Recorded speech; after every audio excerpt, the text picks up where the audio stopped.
नमस्कार। इस वीडियो में हम आपको रामायण का परिचय, सातों कांड के नाम, रचना काल, महर्षि वाल्मीकि का परिचय तथा आने वाले रामायण सीरीज वीडियोस के बारे में बताएंगे।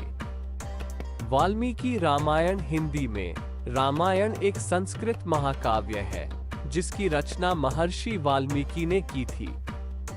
दोस्तों, ये भारतीय साहित्य के दो विशाल महाकाव्यों में से एक है, जिसमें दूसरा महाकाव्य महाभारत है।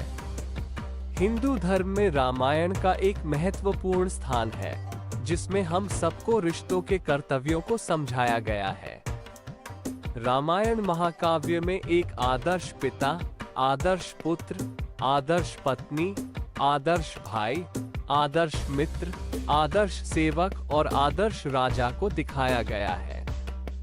इस महाकाव्य में भगवान विष्णु के रामावतार को दर्शाया गया है, उनकी चर्चा की गई है। रामायण महाकाव्य में 24,000 श्लोक और 500 उपखंड हैं, जो कि 7 कांड में विभाजित हैं। रामायण के 7 कांड हैं: बालकांड, अयोध्या कांड, अरण्यकांड, किष्किंधा कांड, सुंदरकांड, युद्धकांड, उत्तरकांड। रामायण का समय विद्वानों की मान्यता अनुसार त्रेतायुग माना जाता है। आदि शंकराचार्य और विद्वानों के मुताबिक भगवान विष्णु का राम अवतार श्वेतवाराह कल्प के 7वें वैवस्वत मनवंतर के 24वें त्रेता युग में हुआ था। श्री राम का जीवन काल लगभग 1,83,00,000 वर्ष पूर्व का है।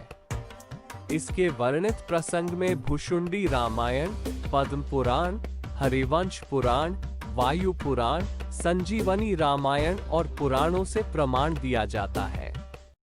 महाकाव्य की ऐतिहासिक वृद्धि और संरचनागत परतों को जानने के लिए कई प्रयास किए गए हैं। 7वीं से 4वीं शताब्दी ईपू में पाठ श्रेणी के शुरुआती चरण के लिए विभिन्न विद्वानों के अनुमान बाद के चरणों के साथ 3री शताब्दी सीई तक फैले हुए हैं। महर्षि वाल्मीकि को कुछ लोग निम्न जाति का बतलाते हैं, पर वाल्मीकि रामायण तथा अध्यात्म रामायण में इन्होंने स्वयं अपने को प्रचेता का औरस पुत्र कहा है। मनुस्मृति में प्रचेतस वसिष्ठम च भृगु नारदमेव च प्रचेता को वसिष्ठ, नारद, पुलस्त्य, कवि आदि का भाई लिखा है। स्कंद पुराण के वैशाख महात्म्य में इन्हें जन्मांतर का व्याध बतलाया है। इससे सिद्ध है कि जन्मांतर में ये व्याध थे। व्याध जन्म के पहले भी स्तंभ नाम के श्री वत्सगोत्रीय ब्राह्मण थे। व्याध जन्म में शंख ऋषि के सत्संग से राम नाम के जप से ये दूसरे जन्म में अग्निशर्मा, मतांतर से रत्नाकर हुए। वहां भी व्याधों के संग से कुछ दिन निश्चित संस्कार वश व्याध कर्म में लगे।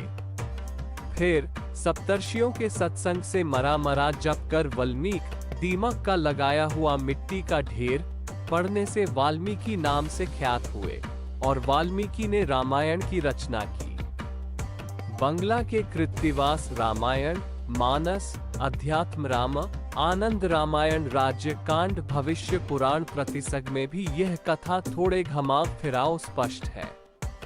गोस्वामी तुलसीदास जी ने वस्तुतः ये कथा निराधार नहीं लिखी, इसलिए इन्हें नीच जाति का मानना सर्वथा भ्रम है। अगली वीडियो से इस प्रकार से रामायण को पढ़ाया जाएगा। पहले 5 अध्याय को, उसके बाद 7 कांड को पढ़ाया जाएगा।